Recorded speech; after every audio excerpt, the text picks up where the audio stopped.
Well, the good news is it looks like the games are over at America's airports. They played with the TSA funding enough. President Trump stepped in and he said, okay, we're going to send ICE. So here comes ICE to the rescue starting today, and I cannot wait to see the results of exactly how this helps, if it works and if it works better. And let me ask you this. Let me ask you one of these hypothetical, hypothermical, if you will, questions I like to ask situationally. Who knows what's going to happen? What if, and we all heard the story now about ICE agents helping out and relieving TSA agents who aren't getting paid at nation's airports, and we all saw the long lines of security and all this stuff. What if the ICE agents being at the airports make things go a lot smoother? Not just now, but the entire system. And that makes American air travelers say, yeah, we want him here all the time. What an incredible backfire that would be for the Democrats that want to get rid of ICE agents' funding. Wouldn't that be amazing? Anyway, as if things weren't bad enough, we got that to talk about, along with a Air Canada crash at LaGuardia. Apparently, that just happened not too many hours ago, overnight. Wee hours in the morning, get some details on that. But looks like Elon Musk is coming to the rescue as well to help out these TSA agents who aren't getting paid, so he can get more back on the job, which is incredible. But here's my favorite story of the day. We'll wrap it up with this one. I'm calling it a poverty safari. And an organization called Code Pink, which is funded by communists. It just is. That's not just my description of it. It just is. Went to Cuba, and they toured the country under the guise of helping them out, but they literally partied and took tour buses through the poverty-stricken streets of Havana, and they took videos. It was a poverty safari, and it sums up exactly what the champagne commies are all about. It's perfect. It was called Project Pink, or Code Pink, because we got to bring back that term Pinko, I think. It was perfect back in the day. Why did we ever get rid of that? Anyway, thanks for finding me in the Wicked Radio live stream on X and YouTube and on Facebook and the replay. And the audio podcast, of course, gets posted as soon as we get off the air. Let's get to the details of what we know overnight. This is a terrible way to start the day and the week, but here's what happened at LaGuardia Airport. Looks like there was an Air Canada plane colliding with a fire truck, which is tragic. This was WNBC in New York. We've been bracing for, but two sources familiar with them start with the matter tell us that the pilot and co-pilot died in this collision. That is going to come up and arrive at LaGuardia to begin the investigation. I would Terrible. I just pray for them and their families, but I mean, as if things weren't bad enough with air travel. Now you got that to deal with. And I'll get more details as the investigation comes on throughout the day. But inside the airports, relief may be coming. Maybe. President Trump released this information over the weekend. We'll start with this. Now, you know what? This is the rare case where we have a CNN news anchor actually summing up the story of what President Trump posted on Truth Social and then, of course, on X. And then she goes right to Tom Homan, director of ICE, the border czar, not the director of ICE, but the border czar, who would be in charge of bringing ICE agents to the nation's airports. She sums it up, what led to it, and then she asks him, is it true? Are you going to be there? And he says, yup. President Trump posted on Truth Social, quote, if the radical left Democrats don't immediately sign an agreement to let our country, in particular our airports, be free and safe again, I will move our brilliant and patriotic ICE agents to the airports where they will do security like no one has ever seen before. Now, in a subsequent post, he said that he instructed ICE agents to be ready by Monday. And now the president is saying that you, sir, are going to be in charge. How is that going to work? Are ICE agents going to move into American airports starting tomorrow, Monday? Yes. And I'm just going to leave it at that. The long but valuable intro from Dana Bash, and then, yes, I am going to be there. But we have a longer segment because it was, they sent Tom Homan out for the weekend interviews to try to describe what it's going to be like, how they're going to assist. Is there a plan in place? Can you confirm or deny? I opened up the entire podcast today, the live stream, with that question. He makes an unbelievably great point in this next clip you're going to hear. What if it works better? What if that actually happens? Because you got a rare case where you've got even the mainstream media outlets and all these Sunday talk shows, they're even turning on the Democrats. When you've got people like, on CBS, their Sunday morning show, turning on Democrats and turning on and say, because of your voting, because of what you've done in Congress, refusing to fund ICE, America's mad at you. Believe me, when CBS or ABC, CNN, even Fox, anybody turns on Democrats, you know that they get the pulse of the people. They have to do something about it. But what if it works better? You know, ICE can check identification before people enter the screening area, right? And we're trying to release TSA resources to get to positions that they really need expertise in, like the X-ray screening. So we're going to be a force multiplier. Huh. What if, again, I know it's all hypothetical, just imagine out of this something great came out of it, right? Because it sucks right now, let's face it. 5 hours in Atlanta, I heard over the weekend. Chicago's a mess. Houston has been all the major hubs and airports. It's just an absolute disaster. And obviously, you know, had the situation at LaGuardia. Not fun to fly these days. But what if out of all of this mess, people looked at the ICE agents, unlike what the media is trying to tell you, what these Democrat politicians are trying to tell you. One of them actually said, there's going to be violence at the airport. Okay, all designed to scare you, all because of politics. What if the average American looked at this and they said, wow, it took a couple of days, but ICE agents, feds, being at the front of the line, helping out the TSA agents to check to help them out with their job with security. What if over the course of the next couple of weeks this actually worked out better? What an unbelievable backfire that would be for the politicians who decided to defund TSA agents over this.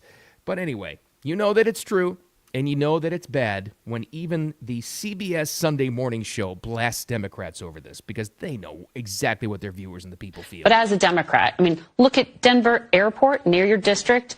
They're asking people to donate gift cards for TSA agents to make ends meet. The airport says, you know, this is a huge generator in terms of what the airport does for the region. This is hurting your community. That's a very rare instance where you've got, and that was CBS. Some will say that's getting a lot better these days, but still, it's one of the Sunday talk shows where they bring on all the politicians and it's their talking platform. You've got that happening now where they're just turning the tables on them because this is a just strategic disaster. But not only help from ICE agents coming to the airports to relieve TSA agents. How about in the form of money? Who's the richest guy in the world right now that wants to see Americans do well? Well, that would be Elon Musk. What did he post? What changed? What turned the tide on this? It wasn't just President Trump writing things on social media. It was Elon who said yesterday, I would like to offer to pay the salaries of TSA personnel during this funding impasse that is negatively affecting the lives of so many Americans at airports throughout the country. Uh-oh. Now you've got, and that of course went viral. He's got the biggest X account in the world because he owns the company. Then all of a sudden the American people said, yeah, if this guy can step up and do it, good. That's what he should be doing. It's what they say about Elon all these years, right? He's got so much money, he should fund through, remember COVID? Elon should be funding the salaries of everybody laid off. Well, you know, some of it's, but this is an example where he can actually step in and do it. Now the pressure's on. Uh-oh, what do you do? So imagine these two scenarios. You got Elon funding TSA agents, and you have to believe he actually really will and follow through on that. And you got an incredibly negative move on the part of the Democrats who decided to take money away from TSA agents and their families. Okay, you've affected air travel for millions of Americans during a very, very busy time. It's exactly why they did it now, too, during spring break time and start of vacations and the start of spring. You know, that's another one. And now you have ICE agents coming to airports to assist, which may really help the situation. One of the worst political moves of all time. Possibly. We'll see. No, let me take that back. I think this was the worst political move of all time.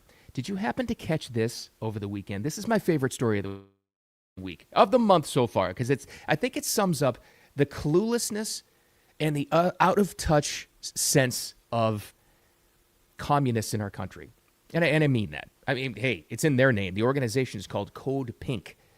So we can call them Pinkos. Why did we ever get rid of the term Pinko? It was fantastic. Everybody knew what you were talking about.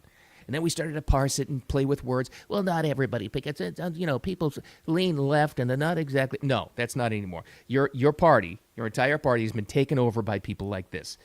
Useful idiots for the real communists that actually fund this kind of thing. So let me start with this. So we've revealed this. They didn't try to hide it at all. There's a communist billionaire, American-born, but now lives in China, named Neville Singham. We've mentioned him before. He's becoming more and more aware. He used to just be the Soros family that funded all this crap in the divide. And remember the George Floyd riots, and we found out they were funding a lot of this crap in 2020 and 2021. Remember all that? Oh, same crap. But this takes it to a whole new level.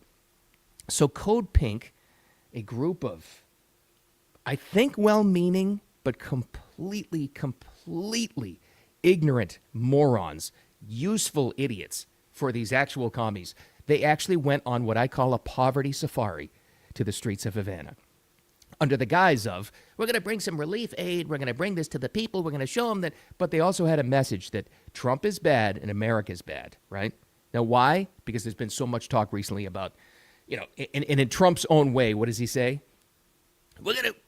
I think we're gonna take Cuba next. I think those people, they need us. We're gonna go to Cuba. So they take that and they twist it around to mean that we're going to invade Cuba, not realizing that we're going to help the people there. Because for 70 years? How many years? The poor people, the great freedom-loving people of Cuba, and the people, especially in South Florida, but in the States, their family members have fought for freedom against that communist regime down there, because it's just an absolute disaster. So bad that the streets of Havana, they have not even intermittent, constant power outages down there. But that didn't stop the Code Pink poverty safari hunters who went down there and they literally partied, more on that in a second, and they went on buses. This is the part I couldn't believe, and this is why I call it a poverty safari. They went on buses and they went through the streets of Havana and they took pictures and video for content. You're mocking these people you say you want to help. Anyway, here's one of the idiot leaders, and they all went first class. Let's not forget about that part. And stayed in the one and only, apparently, reportedly, 5-star hotel that had power and nobody else did. Here they were. We're here in the Havana Jose Marti Airport. This is just one part of the donations that we brought. There's 6,500 pounds donations. The value is about $500,000. It's a drop in the bucket for what Cuba needs, but it's a show of our solidarity with the people of Cuba and our opposition to what Trump is doing to try to strangle the Cuban people into submission. Cuba sí bloqueo no. Cuba sí bloqueo no. Cuba sí bloqueo. Wow. Now here you have, like with Venezuela, like with any other country, impoverished country in the world that has been just choked out by a tyrannical regime like Cuba. We've all known it. We've all seen it. Talk to any proud, patriotic Cuban American. They'll tell you exactly what their family members went through, what they escaped. They'll tell you. And here you have this pack of absolute ignorant morons going down there under the guise of helping them, telling them that America's bad. This is what you have. Now, it gets worse. So they partied. We'll get to the buses in a second. So they partied down there, and there's some Irish rap group or some Kneecap or something, whatever. They had a little concert there, fully powered up, and they were jumping around for them. Now, were the Cuban people invited to that? Oh, no. Regime communists were invited, and the Code Pink people, and they partied, and they posted their videos, and they printed all around. Now, that was fully powered while, true story, coming from AP. AP broke the story, if you don't believe me, and then everybody picked it up. The power outages were so bad as they have been during that night over the weekend when they partied and they had their little dance party. And then a nearby hospital went without power and everybody that was on a ventilator died. That's the AP story. Look it up, not me. While they're partying. You clueless, ignorant, dopey, communist morons. But this sums up the champagne communist so perfectly. It's exactly what they are. They went down there, they partied, they said, we know, we have the moral high ground, we're going to help you out. People are dying right around them, right around the corner. Clueless. But it got worse. Because the next morning, they all got on buses. They literally got on tour buses, and they toured the poverty-stricken streets of Havana, taking video and pictures of people so they could post on their content. That's it right there. It was a poverty safari. Is what they did to try to spread the word, to try to support the tyrannical communist regime of Cuba. To say, we don't need Trump here, because they know what's coming. Eventually it'll just happen. The people down there have had enough. They've been fighting, they've been begging for freedom, and now they actually have a chance. But now here it starts. Here comes the propaganda. And you know what's going to come from this. These exact same people, the exact same funders will all twist the headlines into tyrant Trump invading Cuba. Chokehold on the Cuban people. No, not the Cuban people. A tyrannical regime, which, by the way, thankfully now is completely, totally broke. They have nothing, which sucks for the Cuban people, the real patriots. the freedom-loving patriots of Cuba, because they're going to suffer a little while longer, but this is the first thing that's going to get them eventually to freedom. Can you imagine how great a free Cuba would be? That would be amazing. Absolutely beautiful. Get rid of this communist regime. But you're not going to hear that from the poverty safari hunters, like those idiots that went down there. That's the most insulting, infuriating, dehumanizing thing I've ever seen in my life. As they're partying they're rubbing it in their faces under the guise of helping out the poverty-stricken Cuban people, when really they're just supporting the regime that's kept them poverty-stricken. Disgusting.